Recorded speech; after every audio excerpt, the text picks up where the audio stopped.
Hi, I'm Meg Hart Ormiston, and I am recording snippets like this for a project I'm working on for teachers. I do professional development for teachers.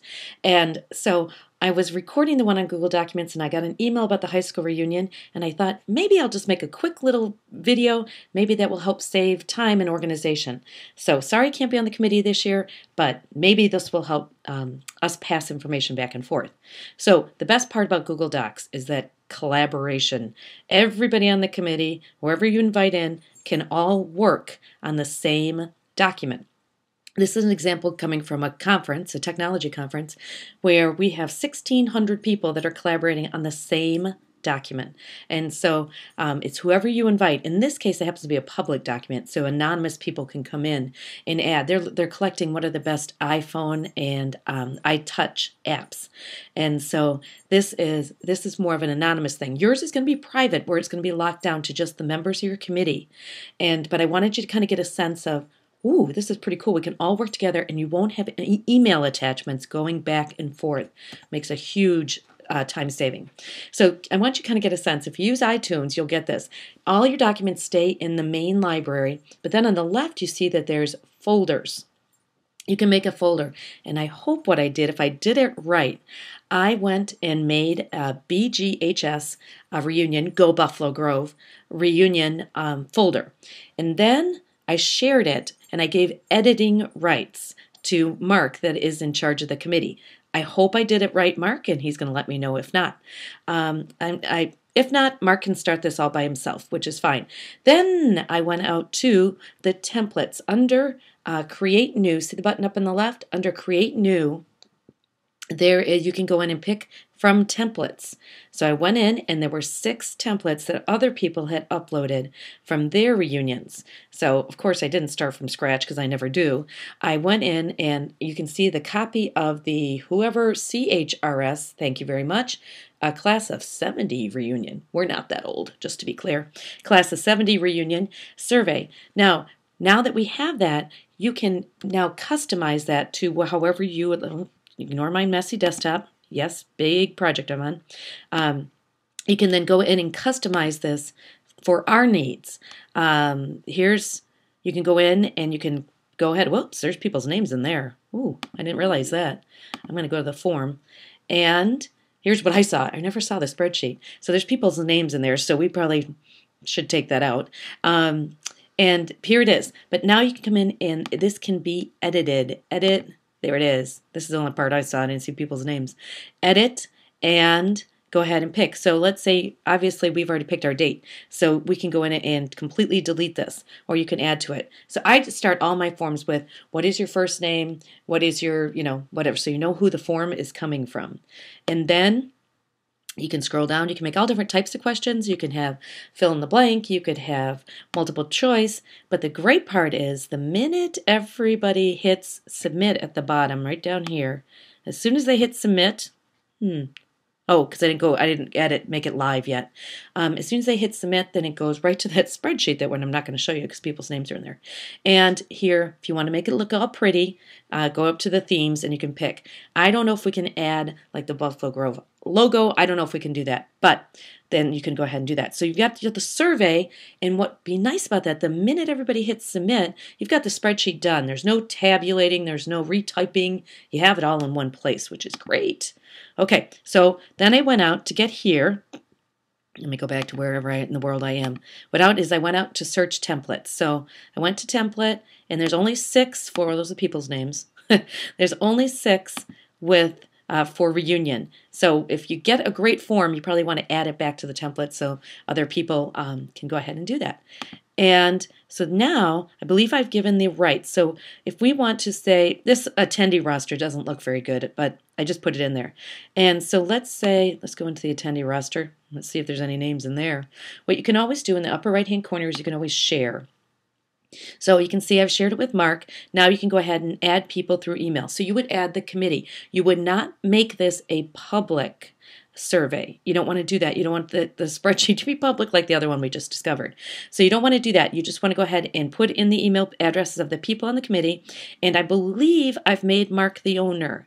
I think I can still edit, but if not, hopefully this video will help everybody be able to start from scratch. Let me see. Let's quick jump back to my presentation and see if there's anything else that we need to grab from here. And oh, the people that are going to be editors, I believe, unless it's changed in the past month or so, they all have to have a Gmail account. Editors have to have Gmail. People that view or create the survey do not. So the survey, I think you would make that public. The survey you'd make public, and then people's responses would be seen by the committee. That's, I think, how I would organize it. And those are all the things that you can do. So I was thinking about the presentation. I don't know if I can find ours from however many years ago we made it, but the presentation, one person could start the presentation, and whoever has pictures could go ahead and add right to that presentation. They don't have to send them to everybody. You just go pop them right in. It's going to come out to be like a, let me see, PowerPoint presentation. So one person starts it. I don't know, maybe make that public so people can dump in their images. That would save oodles of time because I did it last time, and I know that. This is a committee that I'm on, Set Connections, Special Ed and Technology Committee. We do everything planning for our conference on Google Docs. We don't send emails back and forth. Everything's here, and when we do get together for a committee meeting, we just open this up, and there is everything we need. If you want to make go ahead and do a drawing, you could go ahead and do that. If you need to download it, say as an Excel document, if you want to send it out and realize that everybody in the graduating class does not talk Google Docs like I do, you can go ahead and convert it back to Excel at any time. Word processing, if you get anything through the committee that ends up, if you look in the upper left-hand corner where it comes in as DocX, somebody has the newest version and you don't worry, you can always open it in Google Docs, which is a good little hint for you. All right, this is a way to definitely do the presentation, I strongly suggest. And you can put music behind that. Everything, almost everything you can do in PowerPoint, you can do here. All right, there's other templates. I already showed you how to search for those. And revision history, the one right in the middle. You can see who was the last person to work on the document. The revision history is going to give the username of whoever added information, which when we get back to like our committee meetings, whoops, I have another slide. When we get to our committee meetings, it's great. You see over to the right, I see Judy's been busy, but obviously I haven't done anything for a while. And so you can see the revision history. If somebody makes a mistake, don't panic. You can always go back to before the revision. Here's a great thing. Once you get into making the form, you can then see the responses immediately. This one I'm asking, what do people know about Twitter? From 0 to 5. So you could say, would you like appetizers or pizza? And you could go ahead and put choices in there. Here's one a teacher made, kind of, you can see just a different format. Here's one I made. Now, don't get confused that the forms in the surveys, the form and the spreadsheet are connected, because when you do the form, then you get the spreadsheet. And so if you open up the spreadsheet like I did with that other one, and you see, I get a spreadsheet, but you want to see the form, just go up across the top to the menu that says form, and then you can navigate out to the form, change the form, edit the form, whatever you want to do. So you have complete control, but don't be confused that the forms and the spreadsheets are hooked. And you don't have to make the form and the spreadsheet. Once you make the form, it makes the spreadsheet immediately. So play a little bit before you come up with your final form. And then once you go ahead and make your form, it makes a spreadsheet. But then if you go back and add to the form, it really can mess up your spreadsheet. So really kind of decide. What I usually do is scratch it out on paper. What do I want my form? What do I want my data to look like? And that's what I do first. If you already have some stuff done in Word, Excel, PowerPoint, you can upload everything to Google Docs and then decide again if you want it shared or not. Okay, now I'm going to go back for a minute to the folder that I made. And the folder thing is relatively new. Sorry, but nobody's getting sick there as I'm going too fast. There it is, the folder.